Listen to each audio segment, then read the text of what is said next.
आप लोकतंत्र में सबको अपनी मांग रखने का अधिकार। छात्र बोल रहे हैं, कब तक आएंगे हम यहीं के जिलाधिकारी कार्यालय पर छात्र संगठन अपनी मांग को लेकर के मांग उनको सीधा जिलाधिकारी आप ले दरबार जाके ऐसे पहुंचे। पूजा में फेंक देते हैं, इसका कोई मतलब ले चुके हैं आप, इसका कोई बता सकते हैं? ये बोलिए तो मैं आपको साक्षात सबूत मैं दे देता हूँ। दो चीज मैं आपको बता, जो आपका पोर्टल है वो जन सुनवाई की तो सर जन सुनवाई पे क्यों चढ़ाई जाती है? हो जाना चाहिए कि नहीं? आप लोग आइए। आवाज दो, छात्र एकता जिंदाबाद, जिंदाबाद जिंदाबाद, छात्र एकता जिंदाबाद जिंदाबाद। अपना परिचय दें। मैं हार्दिक पांडे, छात्र नेता पीडी कॉलेज, जिलाध्यक्ष भारतीय राष्ट्रीय छात्र संगठन। क्या है मामला जो आप लोग इस जिलाधिकारी मौजूद हैं? जिस प्रकार से जनपद में स्वास्थ्य व्यवस्था दिन प्रतिदिन बदतर होते जा रही है, आप सभी के संज्ञान में होगा कि विगत 15 दिनों में चिकित्सकों, सर्जनों की अनुपस्थिति, चिकित्सकों की लापरवाही से 3 निर्दोष महिलाओं और जो बच्चे इस धरती पर नहीं आए, जिनका जन्म होने से पहले वो वीरगति को प्राप्त हुआ। ये हमारा मुद्दा। और दूसरा मुद्दा, दिन प्रतिदिन ये विश्वविद्यालय हमारे भाइयों बहनों जो तमाम यहाँ पर उपस्थित है, सबके अंकपत्र में कभी INC लगाता है, कभी अनावश्यक तौर पर उनके बैग की एक ही विषय में बैग की पुनरावृत्ति करता है। एक विषय में बैक लग चुका है, दोबारा से हम बैक भर के परीक्षा दे रहे हैं, फिर भी बैक लगाया जाता है। धनुगाही का अड्डा बना चुके हैं। इसीलिए हमारी DM साहब से ये मांग है कि जल्द से जल्द जितने भी लापरवाही से मानक के अनुसार निजी चिकित्सालय संचालित नहीं हो रहे हैं, उन पे जांच करके निष्पक्ष जांच करें, क्योंकि बिना जिला प्रशासन की मिलीभगत से ऐसी गतिविधियाँ नहीं हो सकती। तो पिछले बार आप लोगों ने कई बार पत्रक दिया है, उसका क्या अभी तक क्या परिणाम निकला है? हमारे भाई ओमकार सिंह जी सिटी मजिस्ट्रेट से वार्ता करते सामने आए, उन्होंने बताया कि हम आपको पत्रक नहीं देंगे, हम पत्रक देते हैं तमाम छात्र धूप से दूर दराज से आके धूप में यहाँ पे आंदोलन करते हैं, पत्रक देते हैं। ये अधिकारी उसको कूड़ेदान में फेंक करके, भूया खा करके उसको कूड़ेदान में फेंकने का कार्य करते हैं। किसी प्रकार का कोई रिस्पॉन्स ना छात्रों के समक्ष आता है, ना आप लोकतंत्र के चौथे पिलर हैं, आपके समक्ष भी किसी प्रकार का नहीं दिया जाता है उसका कि क्या रिस्पॉन्स हुआ, ना हमारे पास आता है, ना छात्र नेताओं के पास आता है। आप हमें मजाक बना दिए हैं। हम यहाँ पे जनपद के कोने कोने से आकर के छात्रों की आवाज़ को बुलंद कर रहे हैं, आम जनमानस की आवाज़ को बुलंद कर रहे हैं, लेकिन ये अधिकारी इतने भ्रष्ट हो चुके हैं, जिस प्रकार से ये नौकरशाही का दौर आ गया है, ये लोकतंत्र इन अधिकारियों की वजह से खतरे में। ये देखा जाए तो अभी कुछ दिनों से हॉस्पिटल के ऊपर कार्रवाई चल रही है, क्या उन कार्रवाई से आप संतुष्ट हैं या असंतुष्ट हैं? देखिए, मैं कार्रवाई के बारे में आपसे कहना चाहता हूँ, आप हमारे से काफ़ी वरिष्ठ हैं, आप इसके बारे में जानकारी रखते होंगे। पूर्वांचल हॉस्पिटल जहाँ जच्चे बच्चा की मौत हुई, बच्चे को बाथरूम में फेंक दिया गया, उसको सील करने में प्रशासन को कितना समय लेना पड़ा, आप इस बात से अवगत हैं।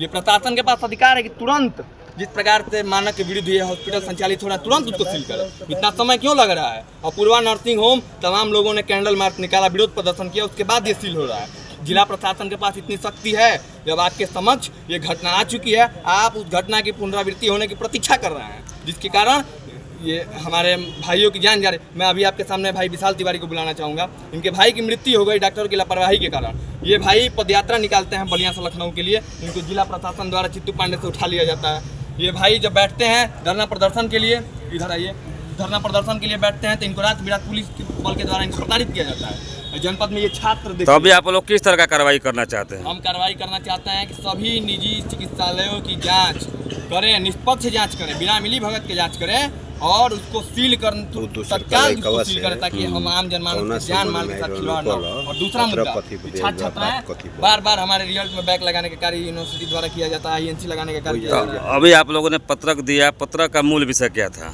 सर, पत्र का मूल विषय यही है कि जो बलिया में स्वास्थ्य व्यवस्था की लापरवाही चल रही है, उसको बंद की जाए, चाहे वो प्राइवेट हॉस्पिटल हो चाहे सरकारी हॉस्पिटल हो। आप प्राइवेट हॉस्पिटलों को बंद कर देंगे, इन पे FIR, लोग इतनी मेहनत कर रहे तो FIR भी हो जा रही है, मगर वही सरकारी हॉस्पिटल जो गवर्नमेंट स्वास्थ्य विभाग है, उसका अगर कोई भी डॉक्टर लापरवाही करता है, उसको आप FIR करने के लिए, आप उसको दोषी करार करने के लिए कभी धरने पे बैठना पड़ता है, कभी पदयात्रा। पिछली बार आपने अपने भाई का न्याय को लेकर बैठे थे धरने पर, उस पर क्या हुआ उसका? अभी तक उस पर झूठा आश्वासन दे के मेरे को बोल दिया गया कि दोबारा जांच कमेटी बैठाई जाएगी, मगर जांच कमेटी बैठाई ही नहीं गई।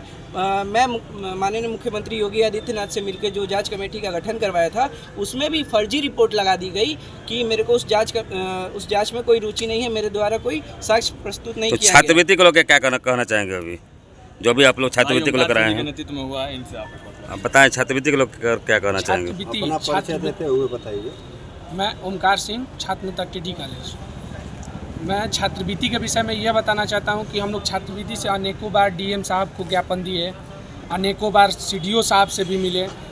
उनके द्वारा यही कहा जा रहा है कि आप लोग की छात्रवृत्ति बहुत जल्द आपके खातों में पहुंचा दी जाएगी, लेकिन अभी तक हमारा सत्र समाप्त होने जा रहा है। 31 को हमारा सत्र समाप्त हो जाएगा, लेकिन अभी तक 40% बच्चों का छात्रवृत्ति अभी तक आया है। 60% बच्चों का अभी तक छात्रवृत्ति उनके खातों में नहीं आया है। तो उस पर क्या बोले हैं जो उसके जिम्मेदार है रुकने का, वो क्या बोले हैं इस पर? वो CDO साहब और DM साहब द्वारा आखिरी डेट 31 मार्च को लिया गया है कि 31 मार्च तक सभी का खाते में छात्रवृत्ति चली जाएगी। अगर नहीं आती है तो उसके बाद जिम्मेदार कोई नहीं है, स्वयं छात्रों को जिम्मेदार। आप लोग उग्र आंदोलन करेंगे, कहने का मतलब ये है?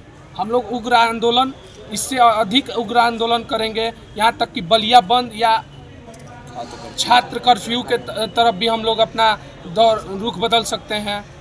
ठीक ठीक। देखिए अभी आपने देखा छात्र नेता और ये बहनें छात्र नेता भी आई हुई हैं। क्या कहना चाहेंगे आप छात्रवृत्ति को लेकर के और स्कॉलरशिप को? बताइए जो मेरा जो रिजल्ट है वो मैथ में हमको 100 में से 60 नंबर मिला है। पहले अपना परिचय दें, आपका नाम क्या है, कहाँ से आप आई हैं? अंजलि यादव है, मैं BSc 5th सेमेस्टर की छात्रा हूँ और मुझे मैथ में 100 में 70 मिला है, सेकंड पेपर में 60 मिला है, लेकिन फिजिक्स में दोनों पेपर में मुझे 0 नंबर कैसे मिला है? फिर इतने सेमेस्टर में पास क्यों किया गया मुझे लास्ट में? और इस सेमेस्टर में 0 नंबर कैसे आ गया? और फिर मैथ में उतना नंबर कैसे आ सकता है? बैंक के बाद मैथ में उतना नंबर आ सकता है, फिजिक्स में 0 कैसे आ सकता है? क्या फायदा बैंक का? तो यार हम 2 साल पढ़े नहीं है कि हम बैंक का पेपर देंगे। तो अभी आप लोगों का मांग क्या है, मांग बताइए। 0 नंबर किसी का कैसे आ सकता है 5th सेमेस्टर में? और जब क्या पता कि हम बैक देंगे तो पिछले साल क्लियर ही हो जाएगा। बैंक के बाद बैंक के बाद बैक आ रहा है, 0 नंबर किसी का आ सकता है, 3rd ईयर में 0 नंबर आएगा। तो अभी आप लोगों ने जिलाधिकारी महोदय तो नहीं थे, उनके निचले अधिकारी थे, उन्होंने क्या कहा इस विषय पर?